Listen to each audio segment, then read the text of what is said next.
ہادیو رہنما ہمارے علماء، ہو کبھی درپیش جو کوئی مسئلہ، پوچھ لے حاضر ہو ہم ان کی بارگاہ۔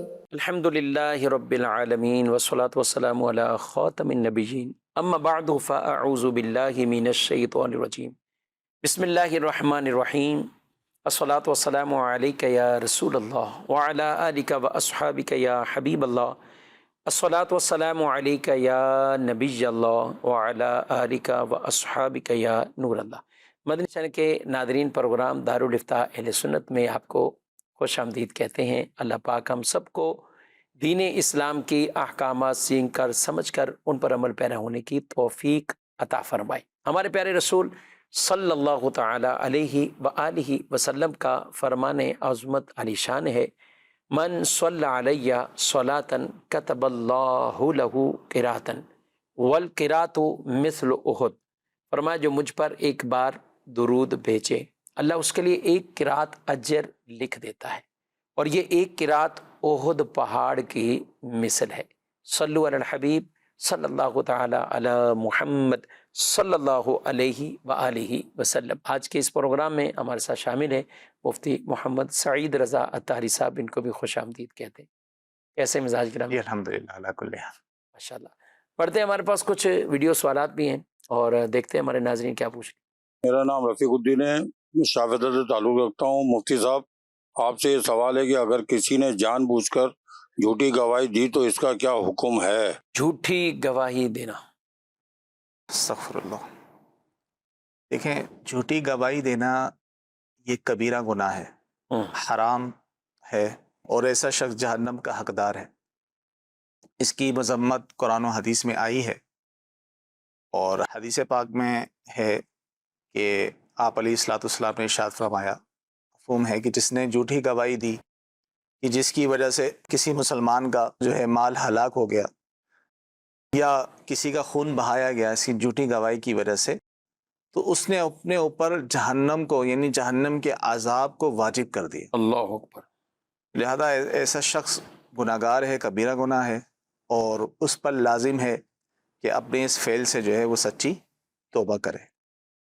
اور اس کی وجہ سے کسی دوسرے کا اگر مال کسی نے ہتھیا لیا ہے، یعنی گواہی اس نے دی، آج کل جیسا کہ گواہ بھی خریدے جاتے ہیں، باقاعدہ ان کو تیار کیا جاتا ہے، پیمنٹ بھی دے دی جاتی ہے، اور جو بھی نظام ہے سب کو پتہ ہے اس طرح کیسے کیسے اس کیس کو مضبوط کیا جا سکتا ہے، اگرچہ اس میں یہ غلط چیزیں شامل ہوتی ہیں۔ اب کسی نے دے دی گواہی، جھوٹی گواہی دی تھی، اس پر شرعی طور پر یہ کیا تقاضا بنتا ہے؟ مال تو دوسرا آدمی لے گیا، یعنی جس کے حق میں اس نے اور جس کے خلاف اس نے دی، تو ایک کو نقصان پہنچا، دوسرے کو فائدہ، اور یہ جانتے ہوئے جھوٹی تبھی کہلائے گی جب پتہ بھی ہے کہ یہ جھوٹی۔ کیا کہیں گے؟ دیکھیں، توبہ کے ساتھ ساتھ ظاہر ہے جس کی حق تلفی ہوئی ہے اور جس کا مال تلف ہوا ہے یا کوئی بھی نقصان ہوا ہے اس کی جھوٹی گواہی دینے کی وجہ سے، اس کی بھی تلافی اس کو کرنی ہوگی، اس سے بھی جو ہے معافی مانگنی ہوگی جس کی حق تلفی اس نے کی ہے۔ یعنی توبہ کے ساتھ ساتھ جو ہے وہ حق تلفی والے جو معاملات ہیں اس کی بھی تلافی اس پر لازم ہوگی۔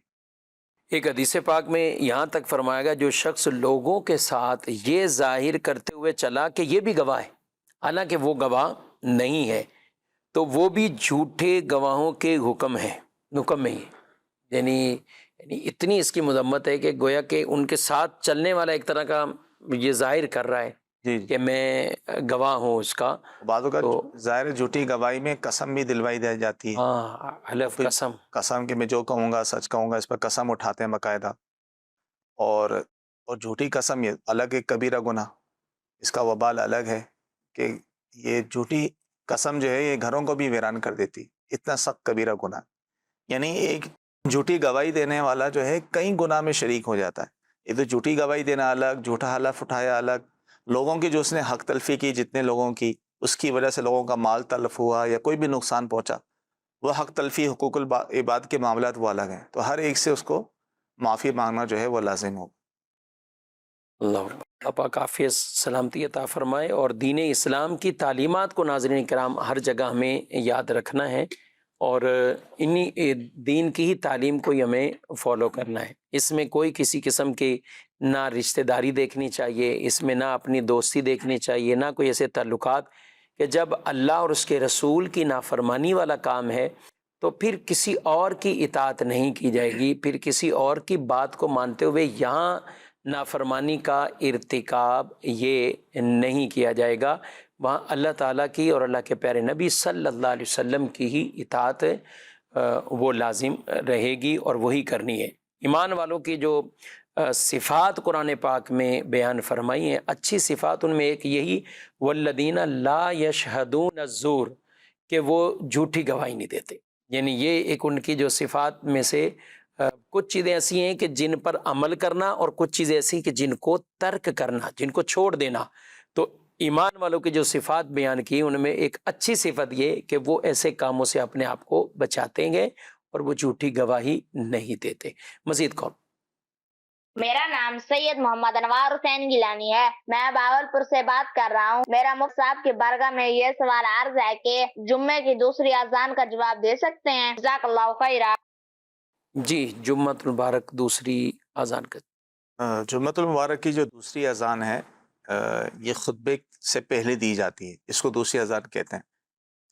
تو خطبے سے پہلے جو اذان دی جائے تو اس کے بارے میں فقہاء کرام نے یہی فرمایا، اگرچہ اس میں اختلاف ہے لیکن صحیح یہی ہے کہ وہ اذان کا جواب جو حاضرین خطبہ سننے کے لیے آئے ہوئے ہیں وہ خطبے کی اذان کا جواب نہیں دیں گے، صرف خطیب ہیں وہ تو خطبے کی اذان کا جواب دے سکتے ہیں، باقی جو سامعین ہیں انہیں یہ چاہیے کہ وہ خطبے کی اذان کا جواب نہ دیں۔ خطیب خطبے کا جو خطبے کی اذان کا جواب یعنی وہ بھی کیسے دیں گے؟ مطلب ڈائریکٹ آواز سے، نہیں، زبان سے، یا ظاہر انہی ہے دل میں؟ آواز سے تو دینے کا ویسے بھی حکم ہے ہی نہیں، تو ظاہر ہے وہ اپنے ساتھ ساتھ کیونکہ وہ خطیب کے موجودگی میں سامنے ہوتی ہے تو وہ ساتھ ساتھ وہ الفاظ کو دہراتا رہے، کیونکہ خطیب کے لیے کوئی ممانعت نہیں ہے۔ باقی جو سامعین ہیں ان کے لیے ہے کہ جب اذان شروع ہونے سے لے کر نماز تک جو ہے اس میں کوئی بھی دنیاوی بات یا کسی طرح کا کوئی کلام کرنا یہ جو ہے منع ہوتا ہے، تو لہذا اس میں خطبے کی اذان بھی شامل ہے، اگرچہ بعض فقہاء نے، علماء نے اس کی اجازت دی ہے، لیکن صحیح یہی ہے کہ اس سے بچا جائے اور خاموش رہا جائے۔ اب اس میں خطبے کی اذان میں ظاہر ہے آپ علیہ الصلوۃ والسلام کا ذکر بھی آتا ہے، نام مبارک بھی آتا ہے، تو دل ہی دل میں جو ہے وہ درود پاک پڑھا جائے، وہ دل ہی دل میں اس کا جواب دے سکتے ہیں، زبان سے جواب نہ دیا جائے۔ جی مزید؟ میرا مفتی صاحب سے یہ سوال ہے، وطن اقامت سے واپسی پر نماز قصر ہوگی یا پوری؟ جی دیکھیں، اگر تو ایک شخص، وطن اقامت اسے کہتے ہیں کہ ایک شخص جو ہے کسی جگہ جو اس کا وطن اصلی نہیں ہے وہاں رہنے کے لیے گیا ہے یا کام کرتا ہے، یعنی 15 دن یا اس سے زیادہ رہنے کی وہاں نیت ہے، اسے وطن اقامت کہتے ہیں۔ تو وطن اقامت سے جب وہ اپنے واپس گھر آئے گا یا اپنے وطن اصلی آئے گا، تو جب وہ اپنے وطن اصلی آیا تو اب اس پر جو ہے مسافر والے احکام نہیں ہوں گے، یعنی دوران سفر اگر 92 کلومیٹر سے زیادہ کا سفر ہے تو سفر کے دوران تو وہ نماز قصر پڑھے گا، لیکن جب وہ اپنے شہر وطن اصلی جہاں وہ رہتا ہے، جہاں اس کی رہائش ہے، اگر وہ وہاں پہنچ جاتا ہے تو اس صورت میں پھر وہ اب مسافر نہیں رہا بلکہ پوری نماز پڑھے گا۔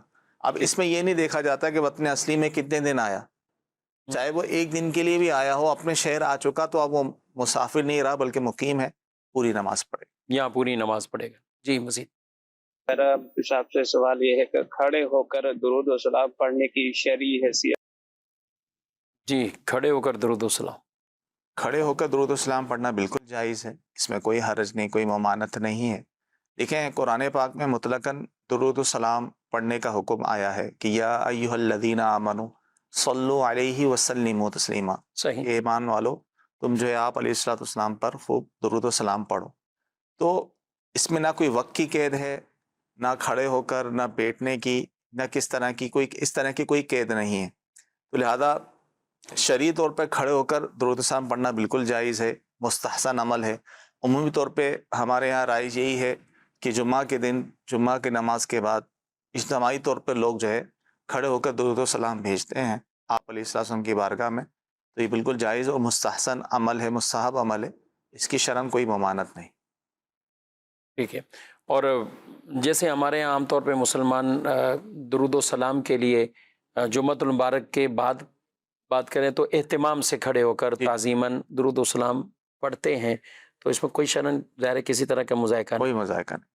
اور یہ تو اسلاف سے بزرگوں سے بھی ایک سلسلہ کہ تعظیماً آپ صلی اللہ علیہ وسلم کی ولادت مبارکہ کی جو شب ہے اس کے لیے تعظیماً بطور خاص قیام کرنا، اور اس پر تو پوری پوری کتابیں انہوں نے لکھی ہیں کہ اس کو ان استحباب اور مستحبات میں اور نیکی کے کاموں میں ایک شامل کیا ہے۔ تو یہ شبہ کیوں آتا ہے؟ نماز جنازہ میں بھی تو کھڑے ہو کے درود پڑھ رہے ہیں، یعنی نماز جنازہ جب پڑھی جاتی ہے تو ثنا پڑھتے ہیں، ثنا کے بعد درود پاک پڑھتے ہیں، تو ہے بھی نماز جنازہ، درود بھی پڑھ رہے ہیں۔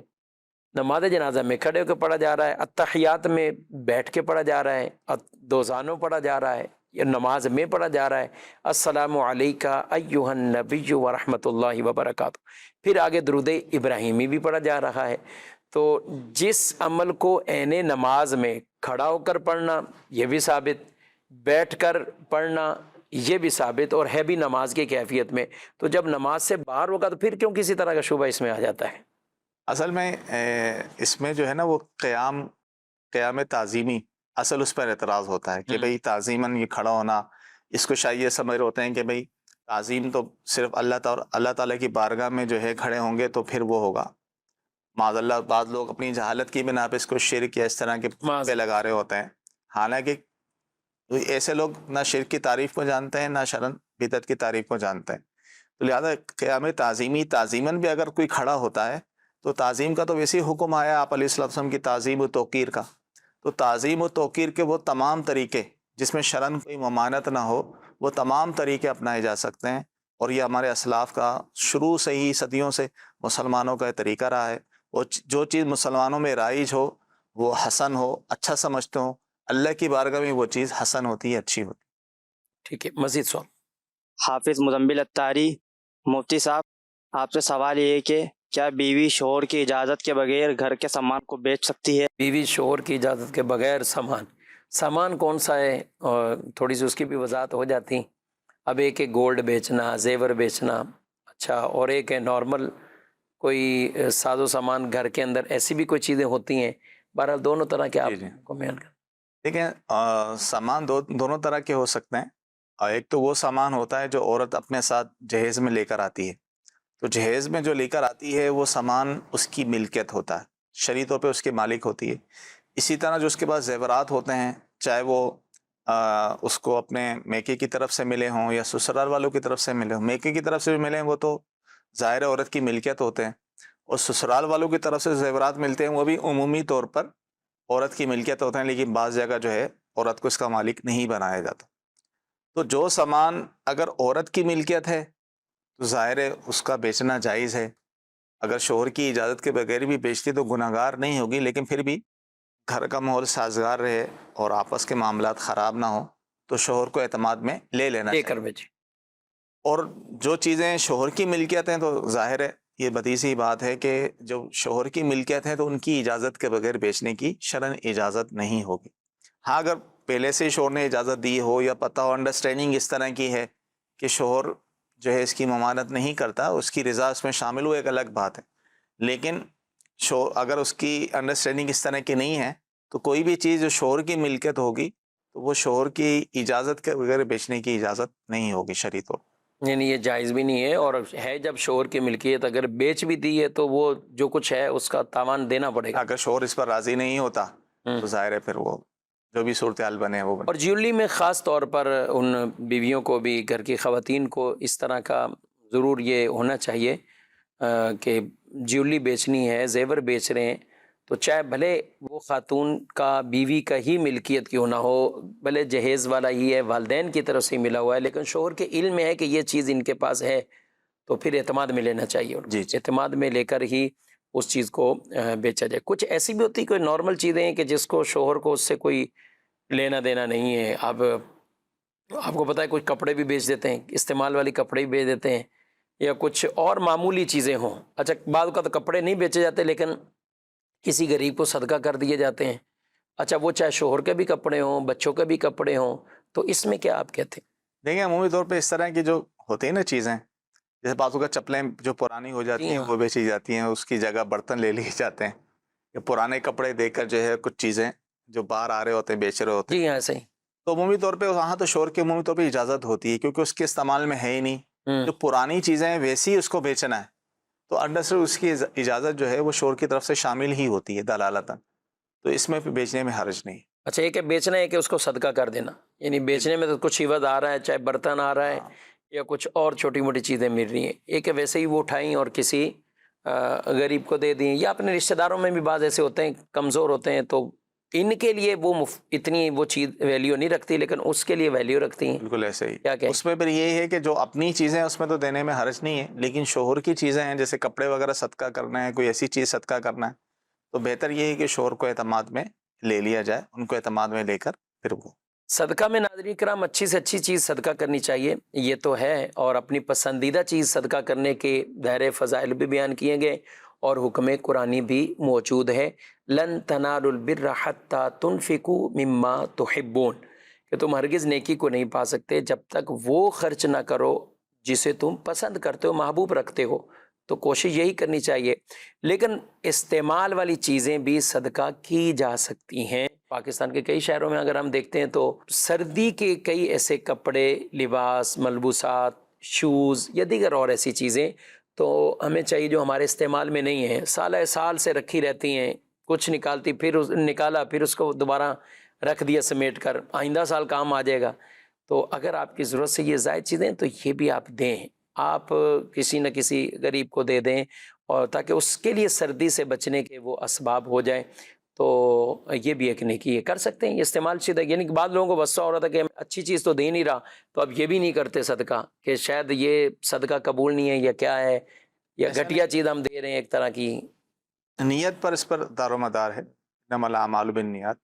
اور عمومی طور پہ ظاہر ہے جو استعمال شدہ چیزیں ہوتی ہیں کئی لوگوں کے لیے جو ہے وہ ایک ضرورت ہوتی ہے، لہذا اس کے صدقہ کرنے پہ بھی حرج نہیں ہے، اور اس کا بھی انشاءاللہ اسے ثواب ثواب ملے. ماشاء اللہ. سوال ہے SMS پر، کیا آباء و اجداد کا حرام کا سود کا مال اب وراثت میں ملا ہے تو ایسی صورتحال میں ورثاء کے لیے کیا ہوگا؟ دیکھیں اگر تو ورثاء کو معلوم ہے کہ اس میں سے اتنی رقم جو ہے حرام کی ہے تو ظاہر ہے اس کو الگ کریں گے. تو حرام مال کا حکم یہ ہوتا ہے کہ جو مالک کا پتہ ہو تو اس کو لوٹا دیا جائے یا پھر اس کو صدقہ کر دیا جائے اگر معلوم نہیں. اور اگر جو ہے یہ معلوم ہی نہیں ہے کہ اس کے اندر حرام کا پیسہ ہے یا نہیں، یا ہے تو کتنا ہے، یعنی آپس میں مکس ہو چکا ہے، حلال و حرام آمدنی مکس ہو چکی ہے، تو ایسی صورت میں اگر ورثاء آپس میں تقسیم کرتے ہیں تو شرعی طور پر یہ جائز ہے. ایک اور سوال ہے، عورت کی عدت کو 4 منتھ پورے نہیں ہوئے اور وہ شرعی سفر کرنا چاہتی ہیں، کارڈ وغیرہ کے ایشوز ہیں، تو جا سکتی ہیں؟ اس حوالے سے رہنمائی فرمائیں. دیکھیں عدت کے دوران تو سفر کرنا جائز نہیں ہے شرعی سفر، تو اس کے لیے حکم یہی ہوگا کہ وہ عدت اپنی پوری کرے، عدت پوری کرنے کے بعد ہی اپنے محرم کے ساتھ کسی محرم کے ساتھ جو ہے وہ سفر کرے. دوران عدت جو ہے اس طرح سفر کرنے کی اجازت نہیں. اچھا، کچھ ایسی چیزیں ڈاکومنٹس کے لیے عام طور پہ لوگ پوچھ رہے ہوتے ہیں، یا وہ اگر گورنمنٹ کے ملازم ہوتے ہیں شوہر تو کہتے ہیں کہ نہیں جائیں گے، کوئی اکاؤنٹ نہیں کھلوائیں گے تو پیمنٹ نہیں آئے گی، یا اس طرح کی ایشوز دیکھیں بڑھ عمومی جاتے طور پہ اس میں ہوتا یہ ہے کہ یہ ایسی شبہات ہوتا ہے. صحیح. بعض اوقات عدت عمومی طور پہ یہ قانون بنا ہوتا ہے، یعنی جو چیز ملنی ہے لوازمات وہ ملنے ہی ہیں، چاہے وہ مہینے بعد لیں یا 4 مہینے بعد لیں یا سال بعد لیں. تو لہذا ایسی صورت میں اپنی عدت مکمل کرنے کے بعد ہی وہ صورتحال کریں. ہاں اگر واقعی کوئی ایسی مجبوری ہو کہ خاتون کا اس طرح گزارا نہیں ہو رہا ہو اور وہی ایک ذریعہ آمدنی کی صورت ہو جو ملنے والی ہو، اور کوئی خاندان میں اور کوئی اس کی خیر خبر کرنے والا نہ ہو، تو ضرورتاً پھر اس کو نکلنے کی اجازت ہوگی. جس طرح فقہ کرام نے اجازت دی کہ ضرورتاً نوکری کے لیے بھی پردے کی رعایت کے ساتھ دن میں وہ نوکری کے لیے جا سکتی ہے اور رات میں آ کے اپنی عدت پوری کرے. اگر ایسی صورتحال ہو کہ وہی پیسے اس کے پاس ہوں اور کوئی نہ ہو جو اس کو ملنے ہیں اور مجبوری ہو، تو پھر اس صورت میں اجازت ہو سکتی ہے، ورنہ عام طور پہ ایسی صورتحال نہیں ہوتی.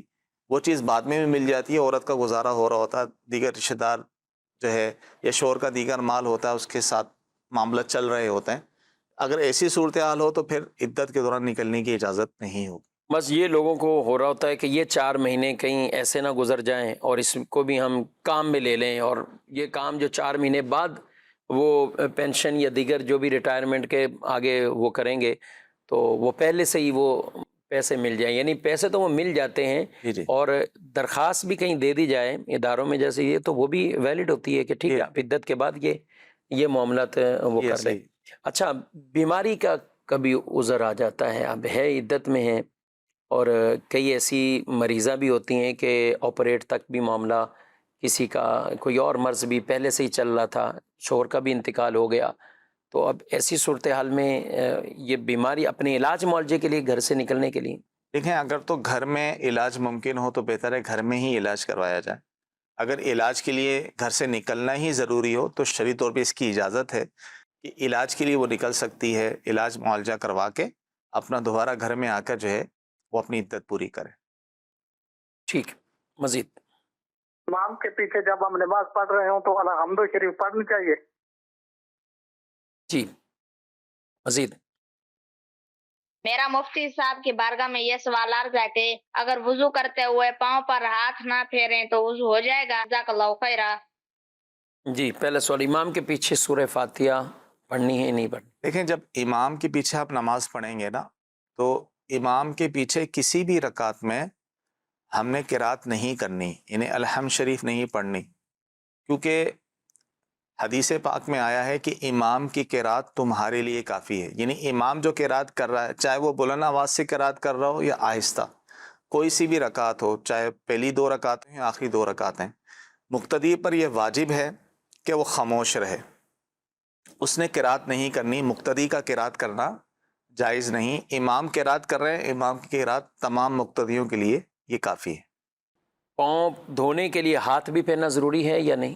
ضروری نہیں ہے، اصل یہ ہے کہ پانی پہنچانا، اگر بغیر ہاتھ پھیرے پانی ہر جگہ پہنچ جاتا ہے، جتنا حصہ ٹخنوں سمیت جو پاؤں کو دھونا ہے تو اس سے جو ہے وضو ہو جائے گا، لیکن بعض اوقات بعض جگہ ایسی انگلیاں بعض اوقات ملی ہوئی ہوتی ہیں اس طرح کہ بغیر ان کو جو ہے ہاتھ لگائے یا کھولے پانی نہیں بہے گا، تو پھر ان کو ہاتھ لگا کے ان کے اندر جو ہے پانی پہنچانا یہ ضروری ہو۔ ٹھیک ہے، اور ویسے انگوٹھا یہ تو ہل جاتا ہے، لیکن بقیہ جو بیچ کی 3 یا آخر کی 3 ہیں یا 4 ہیں تو یہ بعض اوقات آپس میں بالکل، بعض لوگ کر دیتے ہیں انگلیاں کھول بھی دیتے ہیں تو کھل جاتی ہیں، پاؤں گی ہاں جی پریکٹس کرتے ہوں گے، جی کھل جاتی ہیں، تو جن کی نہیں ہوتی ہو تو وہ پھر ہاتھ سے کھول کے اس کے اندر پانی پہنچائیں، اگر بغیر ہاتھ لگائے پانی نہیں پہنچے گا پھر تو ہاتھ لگانا ضروری ہو۔ جی مزید میرا نام شایان ہے۔ مفتی صاحب، قرض لینے والا اگر واپسی نہ کرے اور کہے کہ معاف کر دو تو کیا قرض دینا معاف ہو جاتا ہے؟ اچھا، وہ قرض واپسی بھی نہیں کر رہا اور پھر ساتھ کہہ رہے ہیں کہ معاف کر دو، قرض بھی ختم؟ دیکھیں پہلے تو یہ دیکھ لیا جائے کہ قرض کیوں نہیں ادا کر رہا، اگر تو واقعی وہ تندرست ہے یعنی محتاج ہے، اس کے پاس واقعی پیسے نہیں ہیں، پھر تو حکم یہ شرعی طور پہ لازم ہے کہ اس قرض دار کو جو ہے مہلت دے، کیونکہ قرآن میں بھی اس کا حکم آیا کہ جو تنگ دست ہوں تو ان کو مہلت دی جائے، اور جو واقعی دے سکتے ہیں اور جان بوجھ کے ٹال مٹول کر رہے ہیں تو ظاہر ہے وہ شخص گناہگار بھی ہے، اور ایسے شخص کو حدیث میں ظالم کہا گیا ہے۔ خیر، اب ان کے سوال پر آتے ہیں کہ قرض خواہ نے کہا، جو قرض مقروض ہے اس نے قرض خواہ سے کہا کہ مجھے معاف کر دو، اور قرض خواہ نے اس کو معاف کر دیا، تو اگر اس طرح یہ ایجاب و قبول ہو گیا، اس نے معاف کر دیا، اس نے قبول کر لیا، تو قرض معاف ہو جائے گا، ٹھیک ہے؟ یعنی اس نے سوال بھی کیا چاہے اس کا قرض معاف کرنے کا، دیکھیں اگر تو وہ دے سکتا ہے پھر تو یہ سوال نہیں کر سکتا، اگر واقعی تنگ دست ہے اور محتاج ہے، وہ اگر کہتا ہے میرے پاس نہیں ہے پیسے، مجھے آپ معاف کر دیں، تو اس صورت میں وہ جیسے تنگ دست ہے ویسے ہی اس کا سوال کرنا جائز ہو جاتا ہے بعض صورتوں میں، تو اس صورت میں وہ سوال کر سکتا ہے اگر واقعی تنگ دست ہے، لیکن اگر واقعی تنگ دست نہیں ہے، دے سکتا ہے، تو اس کا تو جان بوجھ کے اس طرح کرنا، اس کا تقاضا کرنا یہ درست نہیں ہوگا۔ صحیح ہے، یعنی اس میں بھی اچھا، اس نے کہا مجھے معاف کر دو، سامنے والے نے ابھی قبول ہی نہیں کیا، معاف کیا ہی نہیں، تو بھی خود بخود یہ سمجھ لے؟ صرف اس طرح کہنے سے نہیں ہوگا، اس کا قبول کرنا شرط ہے، یعنی وہ معاف کریں باقاعدہ. باقاعدہ معاف کرے، اس کو قبول کرے، ٹھیک ہے میں نے تمہیں معاف کیا، قرضہ معاف کر دے گا تو معاف ہو جائے گا. صحیح ہے.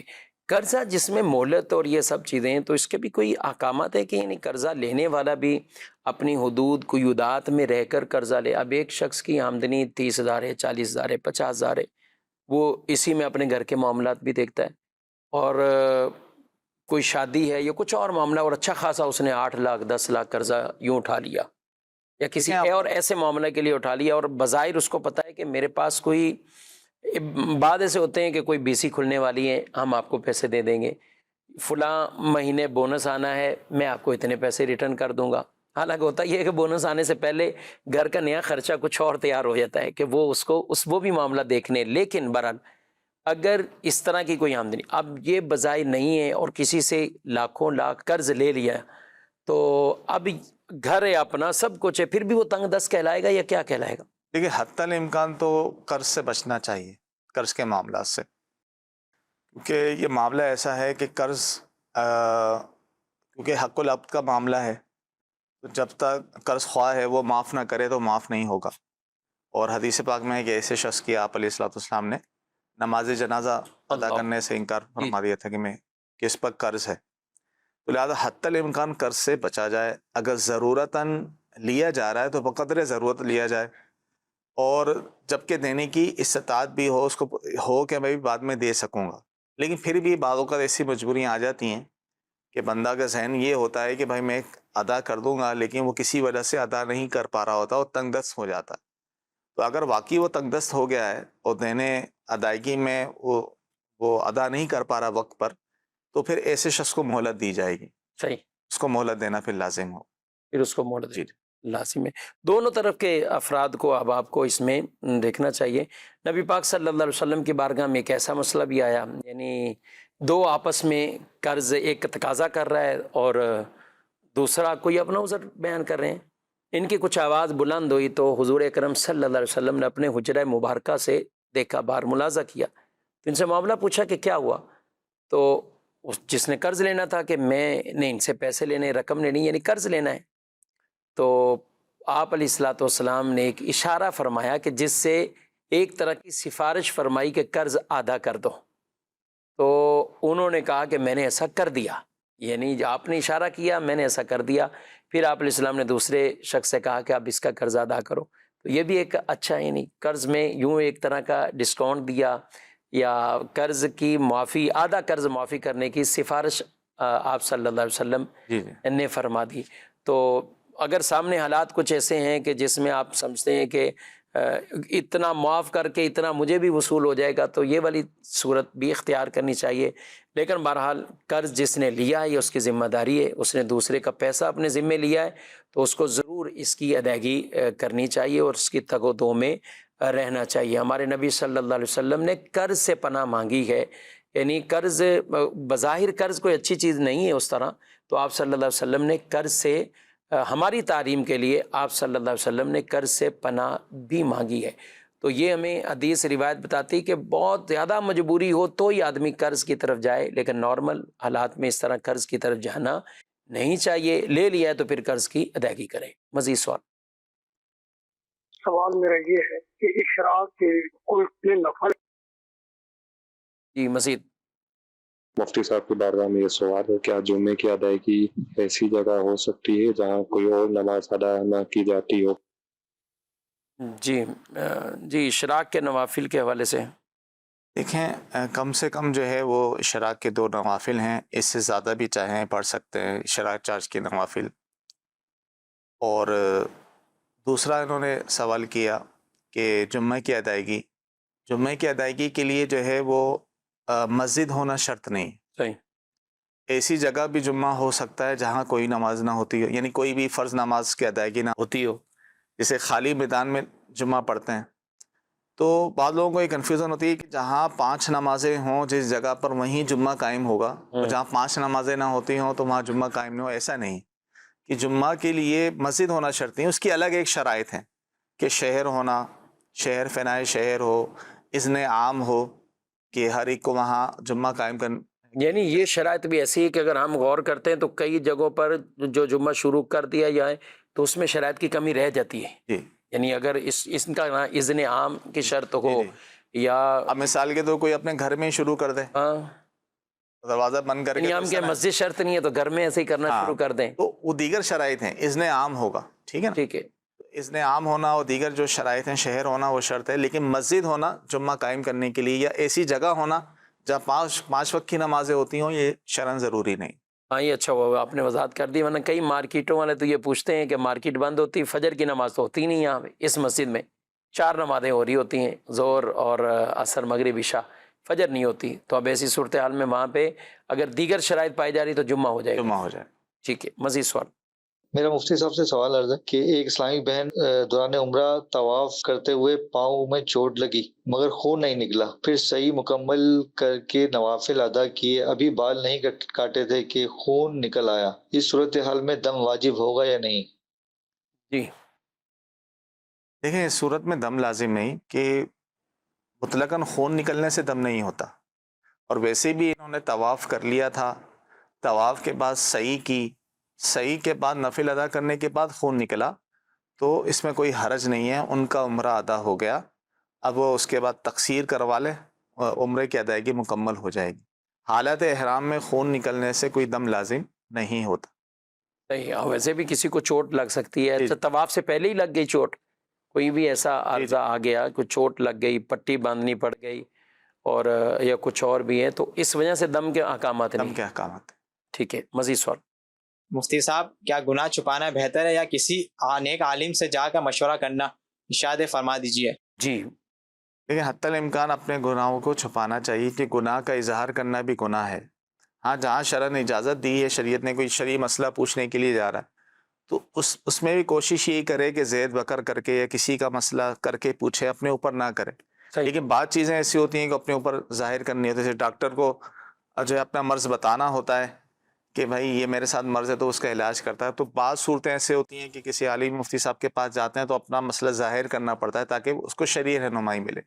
تو یہاں تو بتانے کی اجازت ہوگی, لیکن عام حالت میں وہ اگر کوئی مسئلہ ایسا ہوگا تو وہ مفتی صاحب خود بھی پوچھ لیں گے کہ وہ مجھے پوری صورت واضح کریں. پوری صورت یعنی اس میں یعنی نارمل اگر کوئی جیسے عام لوگوں کی زبانوں پر ایسے ہی جاری ہو جاتا ہے کہ یہ جھوٹ بول لیا تھا, جھوٹی قسم کھا لی تھی, یا دوسرے لفظوں میں کہ نماز قضا ہو گئی. اب نماز قضا ہو گئی تو لوگ اظہار بھی کر رہے ہوتے ہیں بعد میں, حالانکہ یہ سوال آپ ویسے بھی کر سکتے ہیں کہ اگر کسی کی نماز قضا ہو جائے تو یہ نماز اس وقت پڑھی جا سکتی ہے کہ نہیں پڑھی جا سکتی. کیا فرماتے ہیں؟ جی بالکل. کسی عالم صاحب یا مفتی صاحب کے پاس مسئلہ پوچھنے آپ جا رہے ہیں تو اس میں بھی کوشش حتی الامکان یہ کریں کہ اگر آپ کا خود کا بتانا حاجت نہیں ہے, ضرورت نہیں ہے, تو آپ اس طرح فرضاً سوال پوچھ سکتے ہیں. وہ الگ صورتیں ہیں, بعض مسائل ایسے ہوتے ہیں جہاں بتانا ہو وہ ایک الگ صورت ہے, لیکن حتی الامکان ظاہر نہ کرے. لیکن یہاں صورتحال یہ ہے کہ ہر ایک کے سامنے جو ہے وہ خنا کا اظہار کر رہے ہوتے ہیں. نماز قضا ہو گیا تو اپنے دوست کو بتائیں گے, یار آج میری فجر کی نماز چھوٹ گئی, آج میری آنکھ نہیں کھلی, یا یار مجھ سے یہ گناہ ہو گیا. تو ایک تو گناہ آپ سے ہوا, دوسرا آپ اپنے دوست کے سامنے کسی کے سامنے اس طرح اظہار کر رہے ہیں جہاں ضرورت بھی نہیں ہے اظہار کرنے کی, حاجت بھی نہیں ہے, تو اس طرح اظہار کرنا بھی گناہ ہے. تو اس صورت میں بھی آپ پہ توبہ لازم ہوگی. اللہ پاک ہم سب کو علم نافع عطا فرمائے, علم دین سیکھ کر سمجھ کر اس پر عمل پیرا ہونے کی توفیق عطا فرمائے. آمین بجاہ النبی امین صلی اللہ علیہ وسلم. ہادی و رہنما ہمارے علماء, ہو کبھی درپیش جو کوئی مسئلہ, پوچھ لے حاضر ہو ہم ان کی بارگاہ.